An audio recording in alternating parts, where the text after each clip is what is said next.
नमस्कार। मैं वीके शास्त्री अपने चैनल के माध्यम से आप सभी दर्शकों का बहुत बहुत स्वागत करता हूं।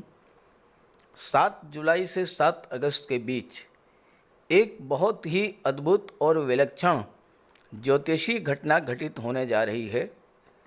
ऐसी दुर्लभ ज्योतिषी घटनाएं सैकड़ों वर्षों के बाद घटित होती हैं और ये ऐसी ज्योतिषी घटना है जो आप सभी के जीवन को बहुत अधिक प्रभावित करेगी। 7 जुलाई को प्रातः 4:28 पर धन, वैभव, ऐश्वर्य, कंफर्ट और लग्जरी के कारक परम ज्ञानी दैत्य गुरु शुक्र राशि परिवर्तन करके सिंह राशि में गोचर कर चुके हैं और 7 अगस्त तक सिंह राशि में ही गोचर करेंगे।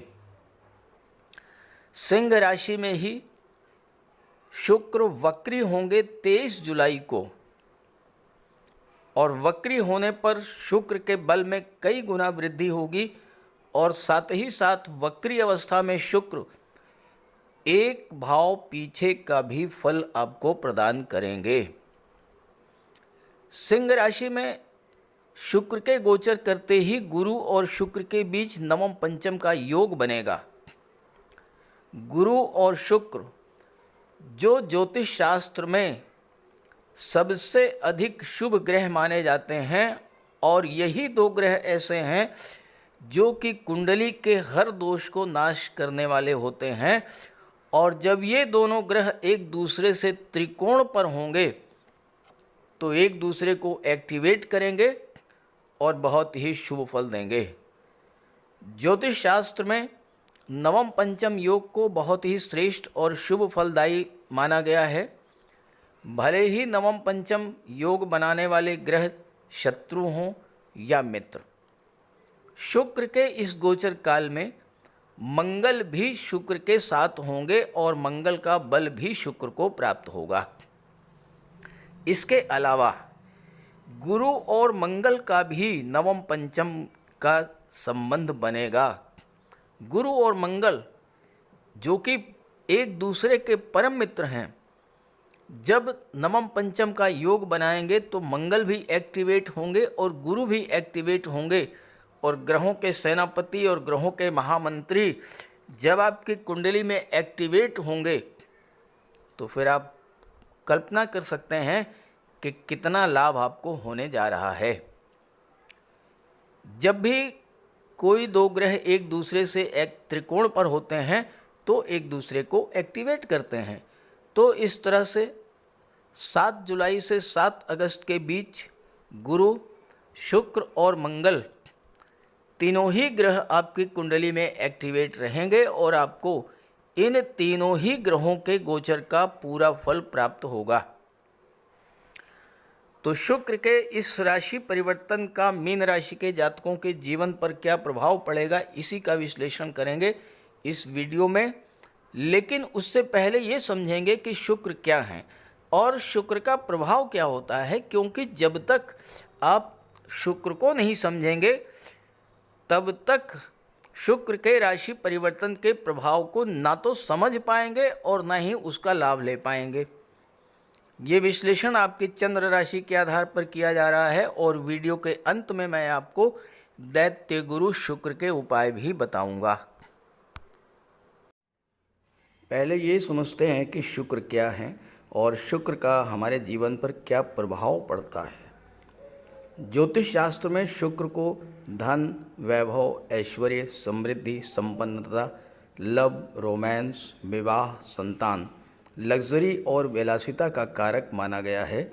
शुक्र प्रेम है, आकर्षण है, ग्लैमर है। शुक्र ही संतान उत्पत्ति के कारक हैं जिससे सृष्टि आगे बढ़ती है। दुनिया की वो सभी चीज़ें जिनमें आकर्षण है, चमक दमक है, ग्लैमर है और जिसे पाकर हमें सुख मिलता है, खुशी महसूस होती है, उन सब में शुक्र ही हैं। शुक्र कला और सौंदर्य के कारक हैं। वहीं ज्योतिष शास्त्र में शुक्र को दैत्य गुरु माना जाता है और इस तरह से शुक्र परम ज्ञानी भी हैं।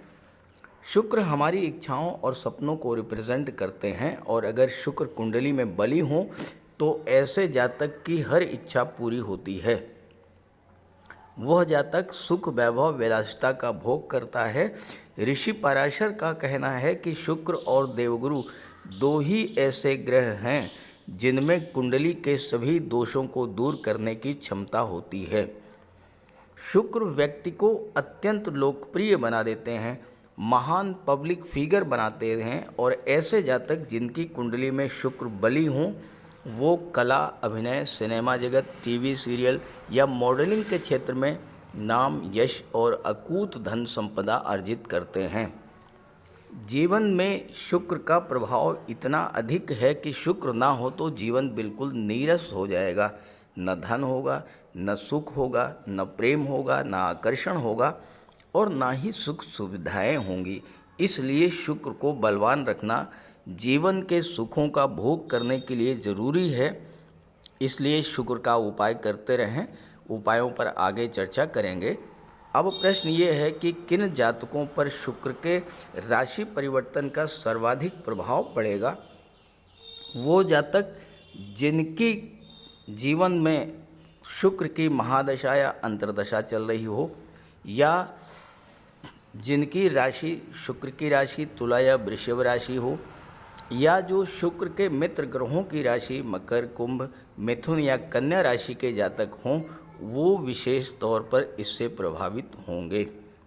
चलिए अब राशियों पर शुक्र के राशि परिवर्तन के प्रभाव के बारे में चर्चा करते हैं। तो ये है मीन राशि के जातकों की कुंडली। आपके लग्न के स्वामी हैं देवगुरु बृहस्पति और देवगुरु बृहस्पति का गोचर कुंडली के दूसरे भाव में है, धन के भाव में। मंगल और शुक्र का गोचर कुंडली के छठे भाव में है। अब आप देवगुरु के गोचर से काउंट कीजिए, 1, 2, 3, 4, 5। गुरु से पंचम पर है मंगल और मंगल से नवम पर है गुरु। गुरु और मंगल के बीच नवम पंचम का योग बना। गुरु से पंचम पर है शुक्र, शुक्र से नवम पर है गुरु, तो गुरु और शुक्र के बीच नवम पंचम का योग बना। तो इस तरह से इस समय 7 जुलाई से 7 अगस्त के बीच का जो समय है इसमें गुरु भी, मंगल भी और शुक्र भी तीनों ही ग्रह एक्टिव रहेंगे। अब ये तो एक संबंध हुआ। गुरु, मंगल और शुक्र के बीच में एक दूसरा भी संबंध बन रहा है और वो ये है, गुरु का गोचर मंगल की राशि में, मेष राशि में गुरु गोचर कर रहे हैं और गुरु का गोचर शुक्र के नक्षत्र में है। तो इस तरह से गुरु का संबंध मंगल से भी बन रहा है और शुक्र से भी बन रहा है। अब अगर इस संबंध पर विस्तार से चर्चा की जाए तो बहुत बड़ा वीडियो बनेगा, इसलिए मैं जितना कम से कम समय में हो सकता है उतने शॉर्ट में इस चीज़ को समझाने की कोशिश करूंगा। देवगुरु, मंगल और शुक्र तीनों पर ही चर्चा होगी, क्योंकि अकेले किसी एक ग्रह से आप पूरी कुंडली का विश्लेषण नहीं कर सकते हैं। तो सबसे पहले आपके राशि के स्वामी पर ही चर्चा की जाए, क्योंकि सबसे ज़्यादा महत्व किसी भी कुंडली में लग्नेश का होता है और फिर भाग्येश का होता है। तो पहले गुरु पर चर्चा कर लेते हैं। हालांकि वीडियो में शुक्र के राशि परिवर्तन पर बना रहा हूं, लेकिन गुरु पर भी चर्चा जरूरी है, मंगल पर भी चर्चा जरूरी है और शुक्र पर भी चर्चा करेंगे, क्योंकि तीनों ही ग्रह एक दूसरे से बहुत गहराई से जुड़े हुए हैं। इस समय लग्न का स्वामी धन के भाव में गोचर कर रहा है और कर्म भाव का स्वामी होकर, दशम का स्वामी होकर के देवगुरु धन के भाव में गोचर कर रहे हैं। गुरु की दृष्टि छठे भाव पर पड़ रही है और गुरु दशम के स्वामी हैं। अब इसका पहला प्रेडिक्शन तो ये बन रहा है कि आपको इस समय अपने कार्य क्षेत्र से, अपने एफर्ट से, अपने परिश्रम से धन की प्राप्ति होगी। एक प्रेडिक्शन तो ये बना। दूसरा प्रेडिक्शन बन रहा है गुरु की दृष्टि छठे भाव पर और दशम के स्वामी, तो छठे भाव का दशम से संबंध बन गया। दशम आपका कैरियर होता है, छठा भाव नौकरी होता है। तो ये समय आप अपना कैरियर नौकरी को लेकर बना सकते हैं। अब नौकरी किस क्षेत्र में? तो गुरु ज्ञान के कारक हैं। शिक्षा के क्षेत्र में, काउंसलर के रूप में, या फिर एडवोकेट के रूप में, वकालत के क्षेत्र में, या मंगल से संबंधित क्षेत्रों में, army, air force, navy, military, technical field, engineering, medical, surgery, इन सब क्षेत्रों में ये छठे का दशम से संबंध बन रहा है। आपका जो कैरियर होगा वो इस समय व्यापार नहीं होगा, इस समय नौकरी होगा। 7 जुलाई से 7 अगस्त का जो समय है, अगर आप नौकरी के लिए एफर्ट कर रहे हैं, प्रयासरत हैं, तो निश्चित रूप से आपको सफलता मिलेगी। अगर आपकी कुंडली में गुरु, मंगल या शुक्र मजबूत हैं या उनकी महादशा या अंतर्दशा गतिमान है, तो छठे और 10वें भाव का जो संबंध बन रहा है वो आपको नौकरी की तरफ ले जाएगा, चाहे वो सरकारी नौकरी हो, चाहे प्राइवेट नौकरी, लेकिन नौकरी की दिशा में आपके कदम आगे बढ़ेंगे। दूसरी चीज, गुरु की दृष्टि अष्टम पर पड़ रही है और शुक्र अष्टम के स्वामी हैं। अब आप देखिए, 2 महत्वपूर्ण शुभ ग्रह ये अष्टम से संबंध बना रहे हैं, गुरु भी और शुक्र भी। अब अष्टम भाव क्या होता है? अष्टम भाव जो होता है वो परिवर्तन का होता है, यानी आपकी जो वर्तमान स्थितियां हैं उसमें परिवर्तन आएगा। अब आपकी वर्तमान स्थिति क्या है? मीन राशि के जातकों के जीवन में 7.5 का प्रथम चरण गतिमान है, तो इसमें परिवर्तन आएगा। तो क्या परिवर्तन आएगा? लंबे समय से आप जिन परेशानियों से जूझ रहे थे, चाहे वो स्वास्थ्य को लेकर हो, चाहे वो धन को लेकर के हो, चाहे वो नौकरी को लेकर के हो, रोजगार, व्यापार, व्यवसाय, प्रेम संबंध, दाम्पत्य जीवन, किसी भी क्षेत्र में आपके जीवन में जो भी समस्या रही है उसमें परिवर्तन आएगा। यानी वो स्थिति अब आपकी सुधार की ओर जाएगी। नौकरी की तलाश में आप बेरोजगार थे, उसमें परिवर्तन आएगा, आपको नौकरी मिलेगी, धन की प्राप्ति होगी।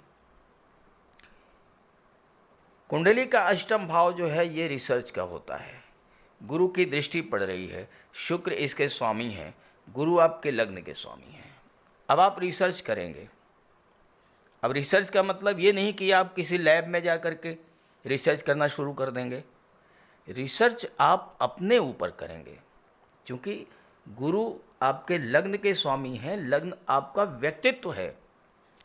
तो इस गोचर काल में आप अपने ऊपर रिसर्च करेंगे। आप सोचेंगे कि आप अपने अंदर क्या परिवर्तन लेकर के आए, अपने व्यवहार में, वाणी में, व्यक्तित्व में किस तरह का परिवर्तन आप करें कि गुरु और शुक्र आपको हर तरह का लाभ प्रदान करें। अब यहां देखिए, शुक्र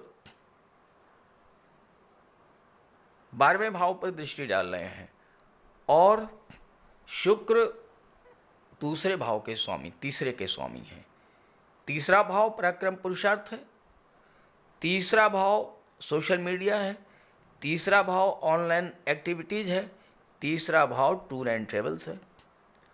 तो ये शुक्र का दृष्टिपात 12वें भाव पर आपको यात्राओं की ओर ले जा रहा है। अब वो यात्राएं विदेश यात्राएं भी हो सकती हैं और वो यात्राएं लोकल में भी हो सकती हैं। मंगल की बात करें, मंगल आपकी कुंडली में 1, 2, 3, 4 भाग्य के भाव पर दृष्टि भी डाल रहे हैं और भाग्य के भाव के स्वामी हैं। शुक्र 12वें भाव पे दृष्टि डाल रहे हैं, पराक्रम के स्वामी हैं।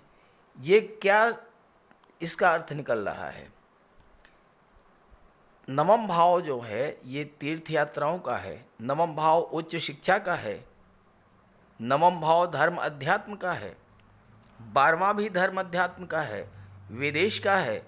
नवम और 12वें का संबंध बन रहा है, चूंकि मंगल शुक्र एक साथ हैं तो नवम और 12वें का संबंध बन गया। 12वां भाव कह रहा है विदेश, नवम कह रहा है उच्च शिक्षा, तो आपको उच्च शिक्षा के लिए विदेश जाने का मार्ग प्रशस्त हो गया। 12वां भाव धर्म अध्यात्म मोक्ष का होता है, नवम धर्म कर्म का होता है। भाग्य को जागृत करना है तो आपको धर्म कर्म से जुड़ना ही पड़ेगा। ये अब मैं नहीं कह रहा हूँ, ये आपकी कुंडली कह रही है। चूँकि मंगल छठे भाव में है, छठा भाव बहुत खराब भाव माना जाता है, अच्छा नहीं माना जाता है, लेकिन छठे में गोचर करते हुए मंगल अष्टम के नवम के स्वामी हो रहे हैं और नवम पर दृष्टि डाल रहे हैं। तो ये संकेत है आपके लिए कि अगर आप इस गोचर का पूरा पूरा लाभ उठाना चाहते हैं तो कहीं ना कहीं तीर्थ यात्रा पर अवश्य जाइए। कोई धार्मिक आयोजन अपने घर पर कीजिए, पूजा पाठ मांगलिक आयोजन अपने घर पर कीजिए। और अष्टम भाव आपके गुरु का होता है, पिता का होता है, आपके बॉस का होता है। अब मंगल तो क्रोध के कारक होते हैं, उग्रता के कारक होते हैं, लड़ाई झगड़े के कारक होते हैं। तो सीधी सी बात है कि मंगल की दृष्टि भी पड़ रही है आपके लग्न पर, तो हो सकता है कि मंगल के कारण आपके संबंध खराब हो गए हों। लेकिन शुक्र मंगल के साथ हैं जो ये संकेत दे रहे हैं कि आप अपने भविष्य, अपने भाग्य का सपोर्ट अगर लेना चाहते हैं तो पिता का आशीर्वाद प्राप्त कीजिए, गुरु का आशीर्वाद प्राप्त कीजिए, संबंधों में सुधार लाइए, अपने बॉस से, अपने सहयोगियों से, अपने सीनियर से। फिर देखिए देवगुरु आपको अपने कार्य क्षेत्र से कितना अधिक धन प्रदान करते हैं। धन तभी तो मिलेगा जब आपका भाग्य साथ देगा, जब कर्म साथ देगा, जब पुरुषार्थ साथ देगा। और आपकी कुंडली में संयोजन बन रहा है, शुक्र पराक्रम के, मंगल भाग्य के स्वामी, और दोनों एक साथ बैठे हैं, तो कार्य बनेंगे, सफलता मिलेगी, धन। लेकिन शर्तें वही हैं कि आपको नवम भाव को मजबूत करना पड़ेगा, नवम भाव को बल देना पड़ेगा। और अष्टम भाव जो कह रहा है अपने आप पर रिसर्च कीजिए, अपने आप में परिवर्तन लाइए, वो भी करना पड़ेगा। अब यहाँ मंगल छठे भाव में आपके लिए बहुत अच्छा रिजल्ट देंगे, ये भी आप समझ लें। सूर्य की राशि में है मंगल, 100 गुना अधिक बलवान है इस समय मंगल। छठा भाव कंपटीशंस का होता है, नौकरी का होता है, सर्विस सेक्टर का होता है। मंगल की दृष्टि विदेश भाव पर, विदेशों से आपको धन की प्राप्ति, विदेशों में नौकरी का योग, विदेशों में सेटल होने का योग। और मंगल छठे भाव में अगर गोचर करे तो ऐसे व्यक्ति से कोई दूसरा कोई किसी तरह की कंपटीशन, लड़ाई झगड़ा कुछ भी हो, वह व्यक्ति परास्त होगा।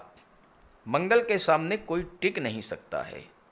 इतना आपके अंदर पराक्रम, इतना साहस मंगल के प्रभाव से होगा। लेकिन वही अष्टम भाव, छठा भाव शत्रुता का भी है, तो मंगल शत्रुता भी बढ़ा देंगे।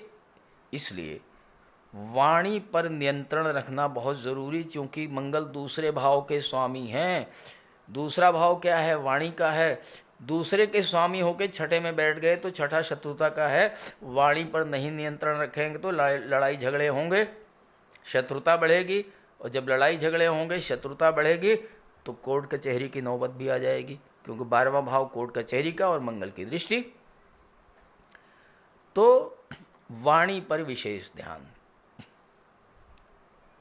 तो इस तरह से गुरु, शुक्र और मंगल 1 महीने तक अगर आपने जो सावधानियां मैंने बताई, वाणी का विशेष ध्यान रखें, स्वास्थ्य का जरूर ध्यान रखें, वाहन चलाते समय सावधानी रखें। ये सब चीज़ें अगर आपने ध्यान रखा, अपने स्वभाव पर नियंत्रण रखा और पिता गुरु सीनियर्स का सम्मान किया, कहीं तीर्थ यात्रा पर गए, कोई धार्मिक या मांगलिक आयोजन किया, पूजा पाठ में मन लगाया, तो साढ़े साथी को भूल जाइए। साढ़े साथी का कोई आपके ऊपर नेगेटिव इफेक्ट नहीं पड़ेगा और ये महीना आपके लिए बहुत ही श्रेष्ठ फल देने वाला होगा। फिर भी आप मंगल का उपाय अवश्य कीजिएगा, बजरंगबली की शरण में चले जाइएगा, भगवान भोले शंकर का ध्यान कीजिएगा और पवन पुत्र हनुमान की उपासना कीजिएगा, क्योंकि मंगल कितना भी हो लेकिन छठे भाव में बैठे हैं तो सावधान तो रहना ही होगा और उपाय तो करते ही रहना होगा। तो बात करते हैं उपायों पर। ज्योतिष शास्त्र में शुक्र ग्रह को प्रेम, सौंदर्य, वैवाहिक सुख, वैभव, ऐश्वर्य का कारक माना गया है। जिन जातकों की कुंडली में शुक्र ग्रह मजबूत होता है उनका दाम्पत्य जीवन अत्यंत मधुर और प्रेम से भरा होता है। शुक्र ग्रह की शुभता के चलते पति पत्नी के बीच हमेशा सामंजस्य बना रहता है और उनके पास कभी भी भौतिक सुखों की कोई कमी नहीं होती है। वहीं कुंडली में शुक्र के कमज़ोर होने पर व्यक्ति को आर्थिक तंगी झेलनी पड़ती है। पति पत्नी के बीच किसी न किसी बात को लेकर अक्सर वैचारिक मतभेद बने रहते हैं। तो इसके लिए शुक्र के उपाय कीजिए। सबसे पहले माता लक्ष्मी की उपासना कीजिए और शुक्रवार के दिन श्री सूक्त या लक्ष्मी सूक्त का जाप कीजिए। दूसरा, घर को साफ सुथरा स्वच्छ रखें, साफ सफाई पर विशेष ध्यान दें और घर में कबाड़ बिल्कुल जमा ना होने दें, कबाड़ को हटा दें। भूल करके भी फटे हुए या जले हुए कपड़े ना पहने, साफ सुथरे प्रेस करके कपड़े पहने और कपड़ों पर इत्र का भी प्रयोग करें। साथ ही साथ आप शुक्रवार के दिन 21 शुक्रवार तक सफ़ेद वस्तुएं, चीनी, दूध, दही, घी, इन सब का दान करें। और अगर आप कर सकते हैं तो शुक्रवार का व्रत भी रखें। व्रत के दिन माता लक्ष्मी की उपासना करें। चीनी, दूध, दही, घी, श्वेत वस्तुओं का दान करें। कन्याओं को भोजन करें, खीर और मिष्ठान। साथ ही साथ आप स्वयं भी शुक्रवार के दिन सफ़ेद रंग के वस्त्र धारण करें। शुक्र की शुभता को प्राप्त करने के लिए आप हीरा भी धारण कर सकते हैं, लेकिन किसी ज्योतिषी से सलाह लेकर के, और सच्चा मोती भी आप धारण कर सकते हैं। साथ ही साथ महिलाओं का सम्मान करें। किसी भी दशा में प्रयास ये करें कि अनावश्यक झगड़ा ना हो, कोई वाद विवाद की स्थिति हो तो उसको तूल ना दें। और अगर आपकी कुंडली में शुक्र कमज़ोर हैं तो शुक्र से संबंधित किसी भी वस्तु का दान ना लें और शुक्रवार के दिन भगवान भोले शंकर के मंदिर में जा कर के उनको श्वेत रंग के पुष्प अर्पित करें। अगर आप ये सब उपाय करते हैं तो शुक्र को बल मिलेगा और आपको शुक्र के सभी लाभ, सभी फल प्राप्त होंगे। नमस्कार।